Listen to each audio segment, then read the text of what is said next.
Hi, it's me again with Corel Roll Tips and Tricks, and somebody sent me this logo. They're doing it for a fundraiser, and they're going to put it on cups or glasses.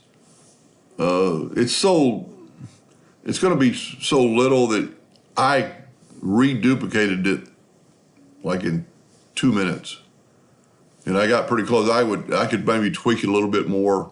Maybe these are a little bit more oval than round.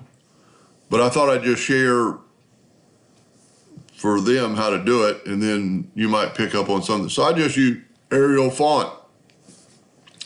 But in the logo itself, it looks like that the first letters are thicker than the other letters.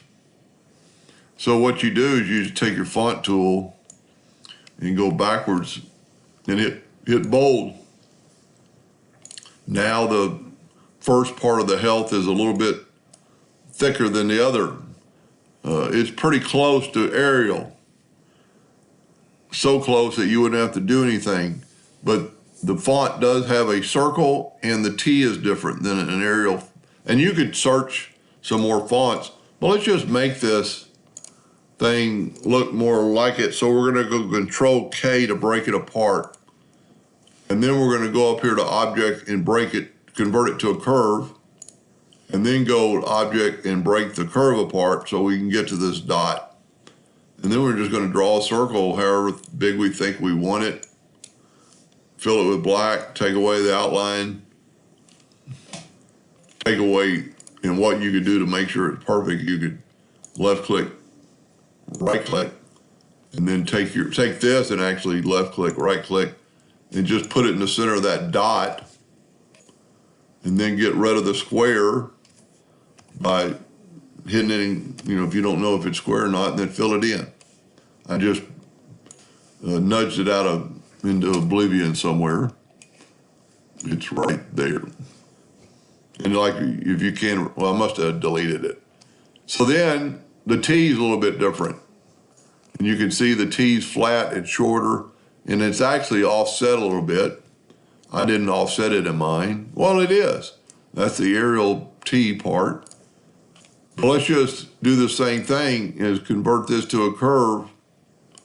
And now you can manipulate things. And by holding down the control button after you get moving, you could just move it down. That looks pretty close to the T. Well, how I drew the balls, and they are a little bit askewed, and for the person that's going to do this for real. And then if you hold down this shift tool, it'll grow from the center. I'm going to hit the plus sign on my keyboard because I'm going to have to make multiples of these. And if you do it with the duplicate key, it'll send the next one off into Never Never Land. And this one is definitely a little bit flattened. But for the video, we're just going to go like that. Now I'm going to take my favorite friend in drawing the 3-point curve. And I draw in hairlines, but stay with me here. And I'm just going to go from that node to about the center and then come back and curve it. Go from that node to that edge and you just curve it. Now I would take more time if I was doing it for real to make sure I'm dead or on, if that's such a word. Then one more. Now what you can do is move your logo out of the way. Let's move my new part out of the way. Well, let's try to, here's another trick I used in the last video. The freehand pick tool is pretty cool because you can pick stuff that's real close. Let's nudge that out of the way. Let's take our balls and nudge them out of the way. Because we really just need, and we're gonna have to do this in black and white, so we're gonna have to worry about the colors. So let's make them black and no outline.